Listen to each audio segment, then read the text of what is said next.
Salut les amis, donc c'est parti pour une purée au beurre, donc un peu à la façon Joël Robuchon, le chef 3 étoiles. On part sur une purée, j'ai mis tout simplement de l'eau à bouillir, je mets bien du sel. Et alors les pommes de terre, la particularité c'est qu'on démarre à froid. Donc on va pas attendre que l'eau bout pour les plonger. On coupe juste la pomme de terre, évidemment bien épluchée.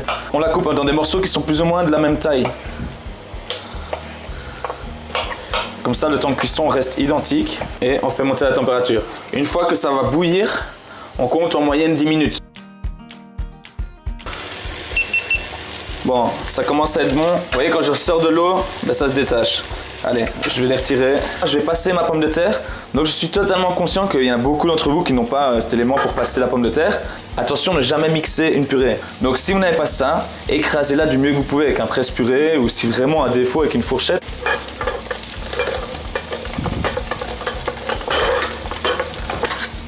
Donc la purée, je compte une bonne pomme de terre par personne. Voilà. Donc comme vous voyez, notre purée, elle est passée. Là, il n'y a plus du tout de morceaux, donc ça c'est nickel. Vous pesez votre pomme de terre. Vous prenez la moitié. Donc si vous avez 500 grammes, vous prenez 250 grammes. Et sur cette moitié, vous faites moitié lait, moitié beurre. D'abord, on incorpore le beurre et puis le lait. Donc ici, je viens mélanger. Ouais, c'est vraiment ce que je veux en gros, c'est que le beurre fonde et s'incorpore au reste de la purée. Si vraiment votre purée refroidit trop, vous pouvez la remettre à feu très doux sur le feu, vraiment à feu très doux, à 1 ou 2, et vous mélangez sur le feu. Voilà, donc mon beurre là il commence à être bien incorporé, on commence à plus voir les morceaux. Là la consistance elle me semble déjà pas mal pour la purée.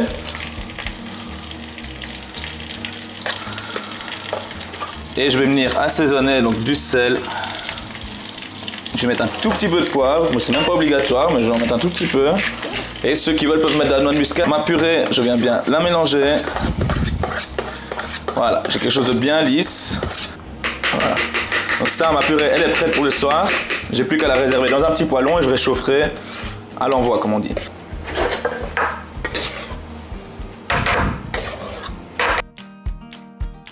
Ici, sur votre fourneau, vous devez avoir votre purée qui est en train de se réchauffer. À feu doux, hein. On ne veut pas que ça brûle, attention. Hein.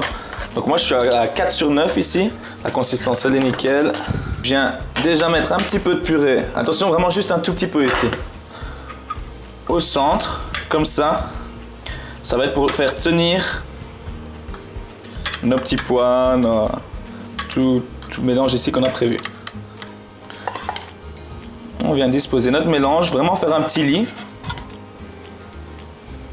On éponge bien la graisse, on positionne comme ceci. Le but est de prendre du volume.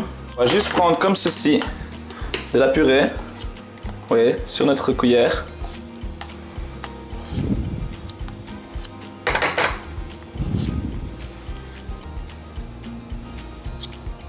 C'est de la fleur de sel, très important. Mettre un petit peu de sauce dessus. Et on tourne. Et voilà, on peut envoyer. On a une belle assiette.